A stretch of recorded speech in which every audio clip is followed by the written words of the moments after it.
Hashem tells Moshe, speak to the rock. What does Moshe do? He strikes the rock.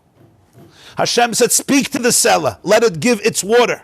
Chazal say, it's in Yalkut Shimoini, Shana alav pedek echad. What does it mean, speak to the rock? It says what it says in Medrash. Hashem told Moshe, learn on the rock one pedek. Learn a pedek, learn a chapter. Pedek echad means teach it the pedek of achdus, of echad. It says in Zohar, Tikkun Zohar Tikkun Chaf Aleph, that if Moshe would have spoken to the rock, there would be no machloikis in the whole Torah. That says in Zohar.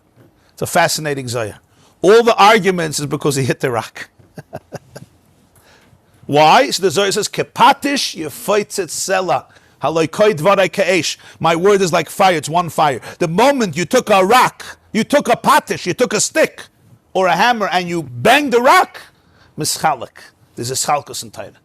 So B'Shama you have B'Silil, you have Abaya, you have Rava, you have Ravina, you have Rabashi, you have Reb Meir, you have Reb Yehuda, you have Reb Yossi, you have Reb Akiva. The whole world of machloikas, and he says not only machloikas, kashas. The whole world that you have to toil in Torah in order to get it. It's not clear, and why are there arguments? There's arguments when there's no clarity. So you see it this way, I see it this way, then we get into an argument, we get into a debate. Elu ve'elu divrei Elokim chayim. Achas divrei Elokim. Shtayim zu shamati. That happened, kepatish yefaitzet sela, but it's really echad. That's why how could be elu ve'elu divrei Elokim chayim? You say this, I say the opposite. The answer is shtayim zu shamati.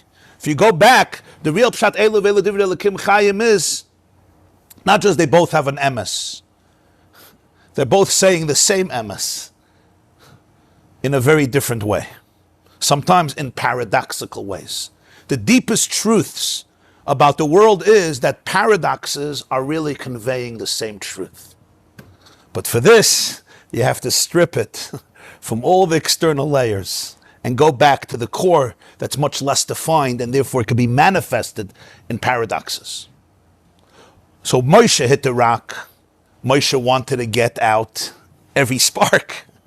He wanted to get out every nekuda. For this, Moshe can't go into Eretz Yisroel. Why? It's not a punishment, it's a consequence. If Moshe goes into Eretz Yisroel, nothing covers up the Be'er. Everything is Be'ezgalos, everything is revealed. Like it says, if Moshe would go in, there couldn't be a churban. Moshe's Pnei Chama, the face of the sun. The sun is always there. The moon, the beginning of the month it's gone, at the end of the month it's gone. The moon is moody, they say a lunatic comes from the word lunar. Moshe, his galos, Moshe in Eretz Yisrael, you have the nekud of achdus the way it's in its shirish. By hitting the rock, Moshe wanted to give every dimension of pratim and show how the prat is really the klal. Moshe wants to show that every prat of your life, every machloikis in life is really achas.